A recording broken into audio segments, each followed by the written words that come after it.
চলতি অর্থবছরে বাংলাদেশকে $2 বিলিয়ন বেশি অর্থ সহায়তা দেবে বিশ্বব্যাংক। ঢাকায় সফররত সংস্থাটির দক্ষিণ এশিয়া অঞ্চলের ভাইস প্রেসিডেন্ট মার্টিন রেইজার বলেছেন, এর মধ্যেই বাজেট সহায়তা থাকছে, অর্থায়ন করা হবে বড় প্রকল্পেও। অর্থ উপদেষ্টা এই সময় বলেছেন, বন্যা পুনর্বাসনেও পাশে থাকবে বিশ্বব্যাংক। সচিবালয়ে অর্থ উপদেষ্টা ডক্টর সালেউদ্দিন আহমেদের সাথে বৈঠক করেন বিশ্বব্যাংকের দক্ষিণ এশিয়া অঞ্চলের ভাইস প্রেসিডেন্ট। সুশাসন, সুদৃঢ় আর্থিক ভিত্তি, সুচিন্তা, সবার জন্য সিটি ব্যাংকই ভরসা। বিশ্বব্যাংক প্রতিনিধি এই সময় জানিয়েছেন, বাংলাদেশের সাথে দীর্ঘদিন কাজ করছে বিশ্বব্যাংক। বাংলাদেশকে চলতি অর্থ বছরে $2 বিলিয়ন বেশি সহায়তা দেওয়া হবে। এর মধ্যে বাজেট সহায়তা থাকছে, বড় প্রকল্পে অর্থায়নের পাশাপাশি স্বাস্থ্য সেবা উন্নয়নে সহায়তা করা হবে।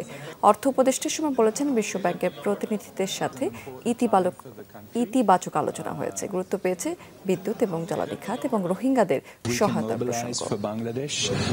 From the funds that we have available in IDA, and we're looking at a figure around maybe a little more than $2 billion for our fiscal year, which runs until June next year. Top ব্যাপারে আমরা যেগুলো বলেছি proposal, they're very positive, এবং world ব্যাংকের সাথে সাথে অন্যান্য ডোনারের ব্যাপারে বলেছে একসাথে কোঅর্ডিনেট করবে এবং ফান্ড, কারিগরি সহায়তা এবং অন্যান্য ব্যাপারে তাদের কোনো কার্পণ্য থাকবে না।